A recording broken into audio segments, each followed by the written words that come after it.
Welcome to YOUCANIC. Today here on YOUCANIC we've got a 2012 Toyota Camry. On this 2012 Toyota Camry we're going to go over where you would locate the fuses and some on relays on your car.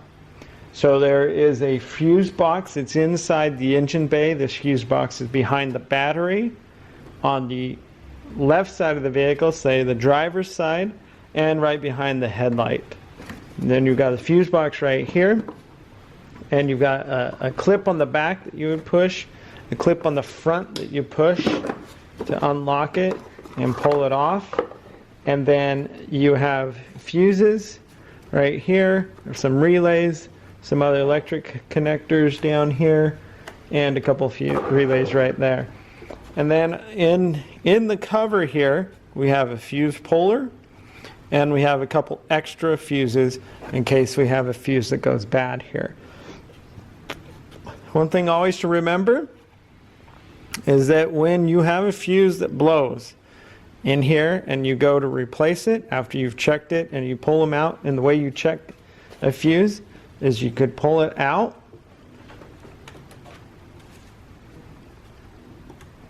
and this fuse clamp puller works by you just squeeze it and pull it in there, and then it'll grip the fuse and pull it out.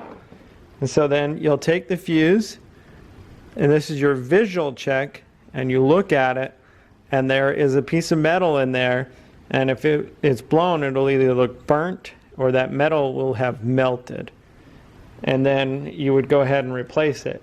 One thing though, when you replace a fuse, you want to make sure you put the right number in. So if it's a 30 amp fuse, you want to make sure you put a 30 amp fuse back in, as well as a 25 or a 7.5. Don't put anything larger than what was in there before, because then you could have other problems. If it doesn't blow that fuse, you could really cause other issues. So the same, I'm putting it back in the top here, but if you were putting it into the car, you would do the same.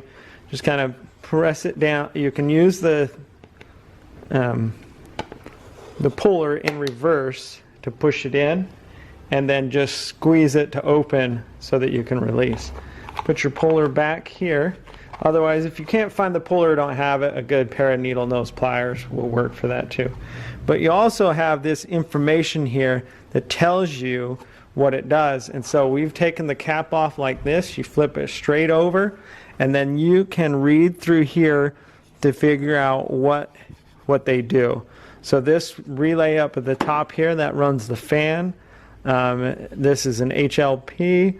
This one is some side horn, and then another horn, ST. I don't know exactly what they all stand for, but you've got some mains, and some, they'll say ABS, alternate, and then you got the hazards, the turn signals and hazards, towing, ECS, all types of some good information here. Might have to refer to your owner's manual on all the other details, but that gives you some really good information of what these fuses do and what you need to do to be able to replace them and put new ones back in. Right?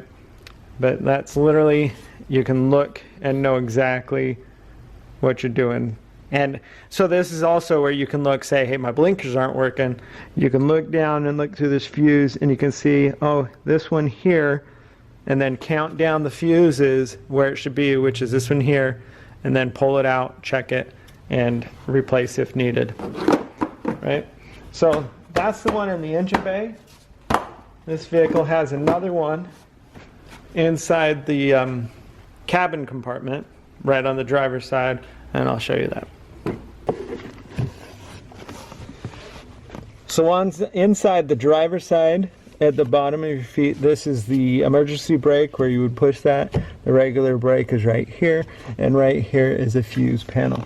And there's a cover here. You're just going to go ahead and pop that cover, and then you've got all these fuses right here. And those are just some fuses.